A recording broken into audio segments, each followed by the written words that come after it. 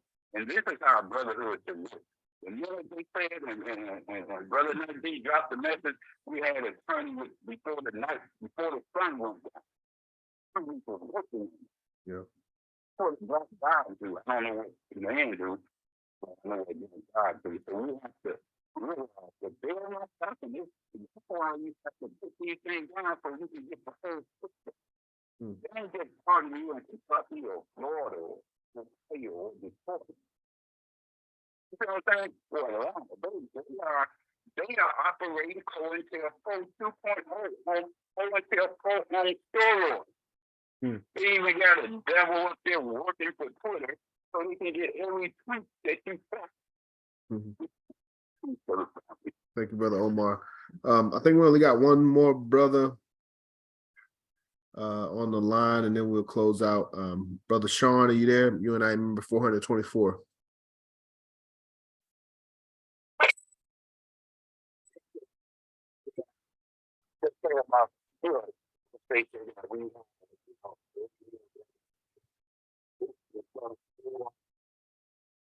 You know what's going on? When Omar said about we're being honest, everybody I'm doing for right.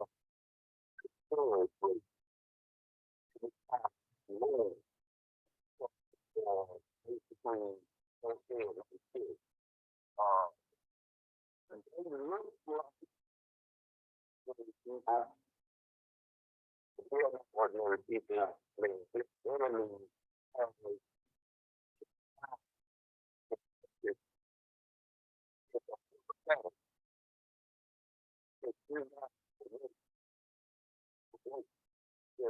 understand what is going on and what is going on today. We are one because this enemy has been here. We have a white guy who want to jeopardize their child life. But you got to realize they don't feel like we feel. They are not emotional like we are emotional. They are not spiritual like we are spiritual. This is why they came with religion.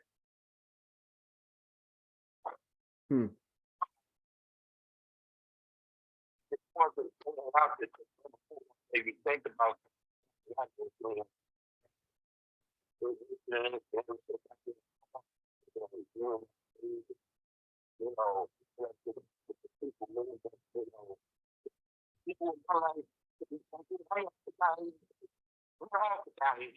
Yes, sir. But those that are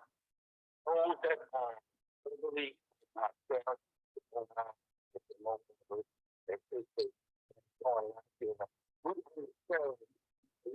I understand everybody that in this conference call or on another conference call.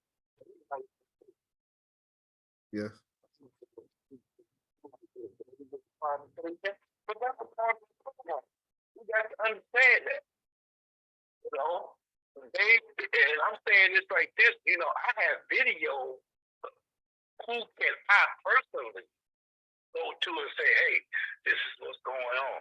You know, blah, blah, blah. The person that I'm involved, well, hold on. If something was to happen to me, with my siblings, to get my cell phone. Because my dash cam records everything. And how it's going down. These people, I'm just throwing it out there. These people, like I said, when you driving your car, going down the street, these people look like ordinary white folks, ordinary black people just going down the street. But like somebody, because I took it to another partner of mine who's in the military, and he said, these people are military friends. It's just private. That's what the video shows him, because he spent 25 years in the military. So these are not ordinary citizens that we're looking at going down the road. High speed, weaving through traffic. Because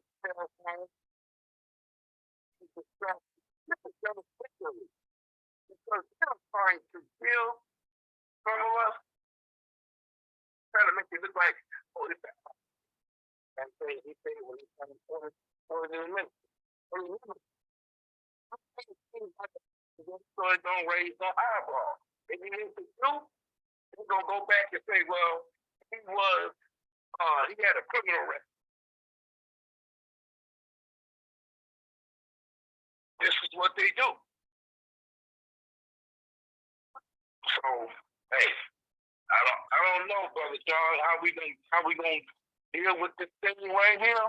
It's just like I said, when I threw it out there, the conversation when you brought up about the Deion Sanders situation, it's about money to these people. Once we realize it's about money, it's about economics, it's about stand and power. I also want to go out to Washington State. When I was in Washington State, Robin is closing all of their stores in the state of Washington.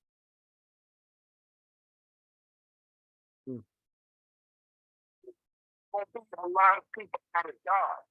This thing is coming down the country. I'm telling everybody in the sound of my voice. We need to try to back up with the supply.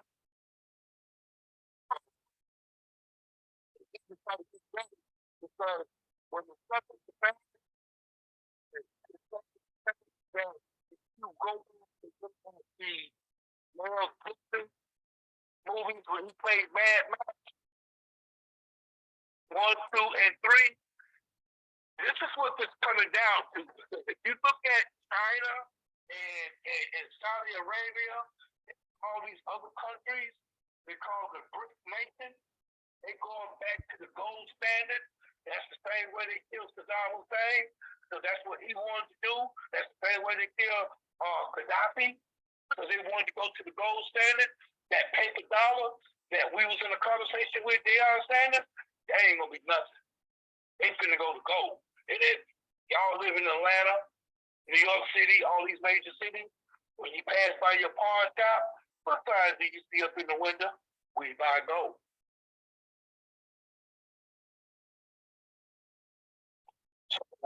This is it, right? It's gonna be a major thing. We are. Yes, sir. Right. Yes, sir. Yeah. Can I get one more second? Go ahead, Brother Omar. was Kanye West. You know, the brother, he said something. He said, "Don't fool him." He said, "Well, to get your money right, then you money right." That's what Kanye said. Don't fuck the cancer for him. Everything he said. You know, so we have to listen to the voices of the elders. The Hebrew Israelites, not the Memphis. He said one day, talking to a reporter, he said, you will find out that one day there will come a time that when you attack one black man, it will be as though you attacked five black men. And the root, the Israelite brothers who went out there to stand with Tory Haven, I mean, what? And we need to practice that a lot more in the global record. The young Christian lady who has the Bible study every now and then, she has to. I just said, "Brother, you do this military, Dr. Christian, we're fulfilling prophecy. There's no way for me to get away." And when you is fulfilling prophecy, you cannot run, you cannot hide. There was a said that if you resist the devil, he will free from you. So I was explaining to her the reason why he persecuted us so much, because we don't resist the devil. We bow down to the devil. He said, Yes, sir. Thank you, Brother Omar. It's 8:49. We usually close at 8. Did everyone get a chance to share?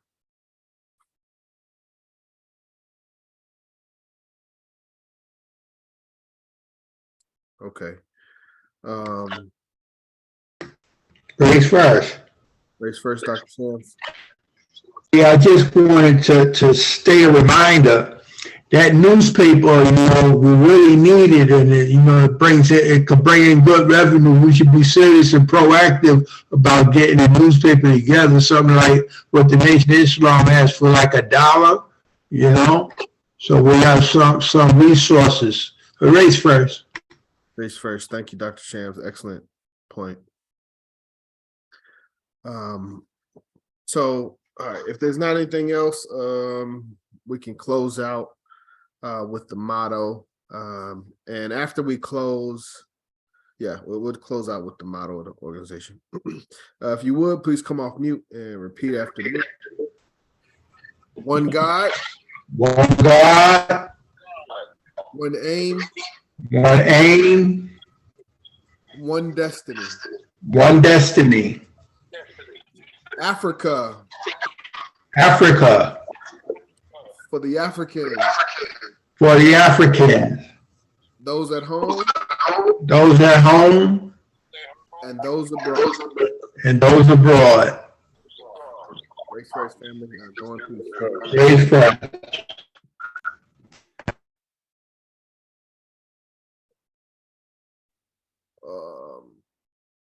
I'll be back in a second.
Baba James, you still there?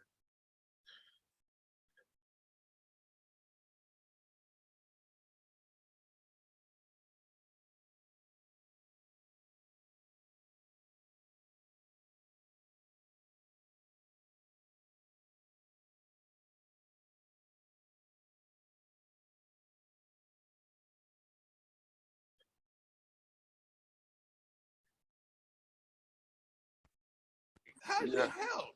Yeah. How you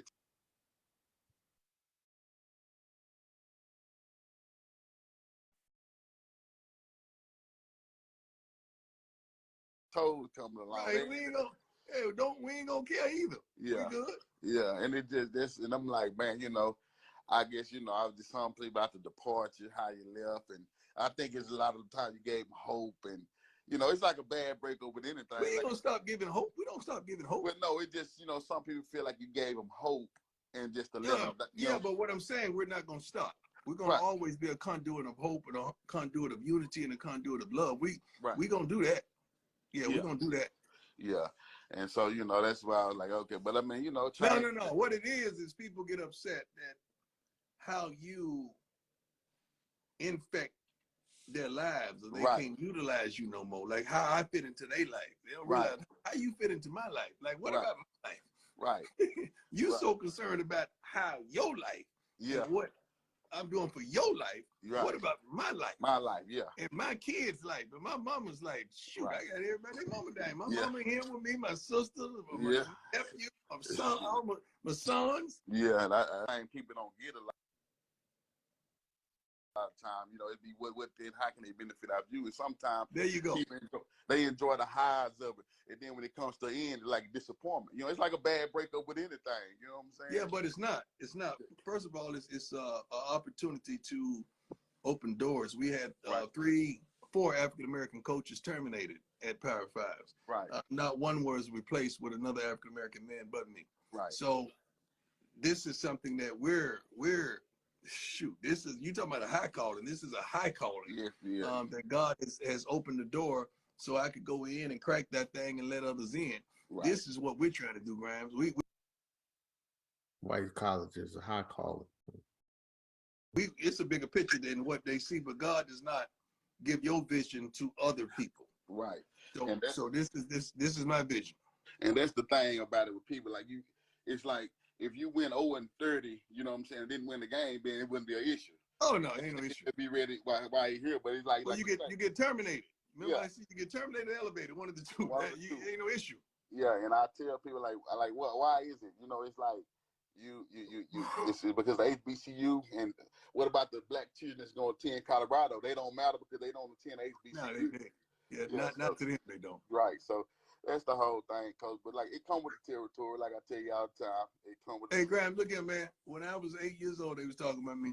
Right. When I was 10, they was talking about me. When I was 15, when I chose Florida State, when I chose to play 2 sports, when I left I went to San Francisco, when I went to Dallas, when I went to Washington, when I played for the Yankees, the Braves, as well as the Cincinnati Reds. They don't ever stop talking. You know why? Because I provoke thought and I provoke change. Yeah. When you're a change agent and a conduit of change, baby, they're going to keep on talking. When they stop talking, that's when I'm going to worry about it. That's the problem. Like I said, they talked about Jesus and put him high on the cross. And you think talking about a lot more. They talk about a lot more brothers than Jesus. Yeah, and you think you think you exempt, you got to be a new fool. But I'm proud of you, Coach. I'm right to the wheels full off. Well, I love you, my brother. Keep on doing what you're doing, man. Hey, and I want to see you this year. If you would have turned down $300,000 for 5 million, I would have swung on you, Coach. It won $300,000. Hold on. Remember, I gave back half of it, but we ain't gonna talk about that. They don't want to talk about that. We gonna talk about that. Yeah. All right, Coach. Go get somebody else on the call. Get somebody else on this call. Get somebody else on the call. Shout out to Deion giving half his salary though. Yeah. Love you, Grant. Love your family. Yeah, it's a whole list. You're my dog. It's my dog, Chad. That's my dog. That's my dog. Come on to me, Chad. Y'all in the fight with me. You and Nate in the fight with me. Hey, Coach Prime. What's up, boss? Hey, man, I'm proud of you, man. I've been a fan of yours since I was a little kid. And I live in the Atlanta, Georgia area. I'm Pittsburgh Steelers fan, but I got a question for you. What happened when when Atlanta Falcons, when that didn't work out for you to go to another team? They never offered me a contract. They never offered you a contract. Where you going with this? I was just wondering, Coach. I thought you was going somewhere else with that. I'm sorry. No. But it pissed us off here in Georgia. I just want to tell you that. But yeah, they never. But you know what though? But you got to understand, God.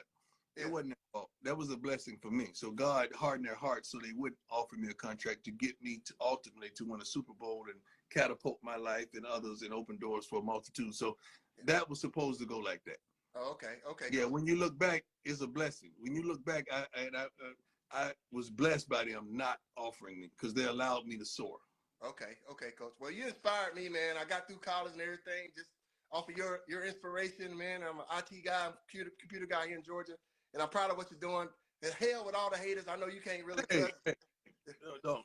God bless you. Let's pray for them. Okay. But they not knowing what they do. They're knowing it when it's up. When God's plan unfold, then they unfold. So that's what it was about. Yeah. It is what it is. Okay. God bless, Coach. God bless you too, my man. All right, man. All right. Bye-bye. No. I thought it was gonna be somebody else. I'm sorry. It was Stunner. Is that Stunner? Is that my dog? Stunner athlete too. You know that, right? Yes, sir. Hey man, that what? I'm about to get a receiver. What you got for me? I'm about to get in the portal. I'm about to figure out what I got to do. What I got to do today. Send me whatever I got to do. I'm gonna do everything I got to do. I'm about to jump in that portal. You got to jump in that portal. Hey, I heard everybody else is. I said I might as well do it. I want to grab you before you jump in the portal, though. I don't even want you. Everybody jumping in the portal to go to Colorado. That don't help HBCU. to make it that far. I want to grab you before you end. I'm on the way. I'm mad I ain't make it to a game this year. I'm really mad at myself I ain't make it to a game this year, but I'm on the way. I'm proud of y'all. I tell Bucky all the time I love what y'all got going on. Y'all need another TV show now. Hey man, I appreciate it. I need you on. I need your love and support. And the kids need to see you, man. So when they see you, they get to see success. You know, they don't get to see that a lot. It's in front of them every day. Mm.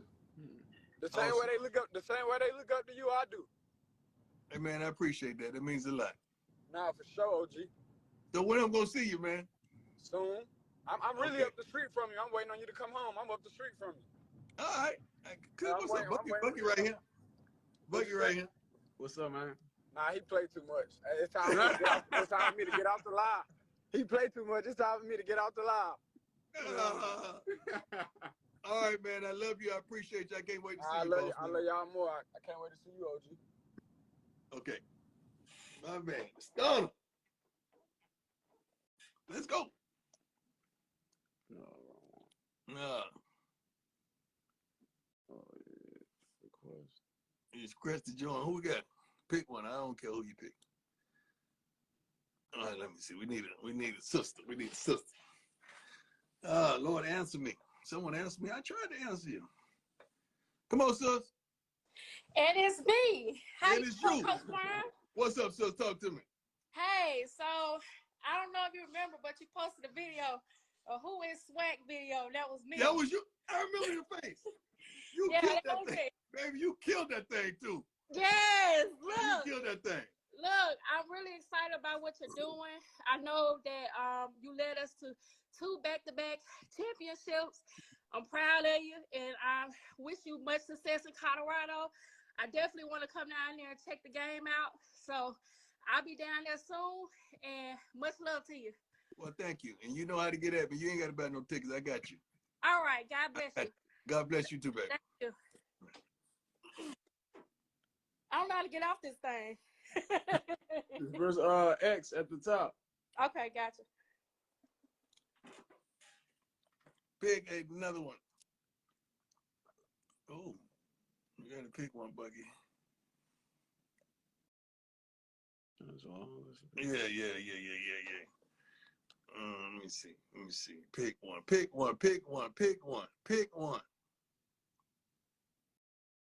Okay, I gotta pick this brother here. He got prime time in his things. I gotta give him love. Big time. What's up, boss? I'm named after you, man. I just want to say congratulations. Man, down in Alabama, you know what I'm saying? We all with you, you know what I'm saying? My mama love you to death. She see I was on here. She see I was on here right now. She probably go crazy. Well, she you tell mama. You, man. Please tell mama all my life. My middle name is Deion. Thank you. Thank you. Yes, sir. Just want to say, look, good luck on all your future endeavors. I will be watching. I ain't going nowhere.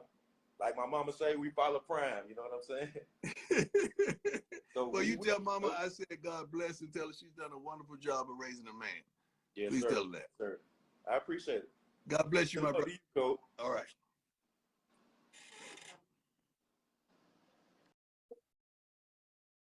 I'm having a problem. No, can you push the button, man? No, that's right. Oh, bro, it's not. Now you gotta push it when they go off. How y'all doing? How you doing? How you doing? How you doing? Yeah, it's people. Holler for me. Then that pop up. Get that off. I can't get. I can't do it. Yes, you can. Don't say what you can't do. Oh, no, yeah. Don't say what you can't do. How y'all doing? How you doing? How you doing? Let me read some of the comments. Oh, that's a bad comment. Whoever said that. It's crazy, man. What's wrong with these people? Hey guys, in the comments, quit doing the racial stuff, man. It's time to unite. Let's stop that. Don't do the white, the black. Don't do that. That's divisiveness. The Can't do Bible that. says, 6 things Lord hates. Yea, 7 is an abomination. And the last one is sowing discord amongst men. You don't sow discord. You bring people together. Don't do that. That's what God hates. I mean, hate is a strong word. And when it said God hates it, you don't want to do that. People Okay? You don't want to do that. Congratulations, you. I love you. New Orleans, love baby. I love y'all back. Hi, Coach Prime, Mike Key. Who's this Dean? Thank you. EJ Dorn, thank you. C-Pod, whatever it is. All good. 1040. Who are your mentors? Jesus of Nazareth and my mama. Let me see. Alabama pulling for y'all too. Amen. Cat 9305. I love it. Just the truth. Raquantes, I love it. Okay, Coach Prime, you inspire me. You inspire me too. I have a question. I'm a professional fighter that box and MMA. Ooh, it's supposed to come back. Suppose I have a question for you since you did. All right. Shutting down. So concerned. Peace, family.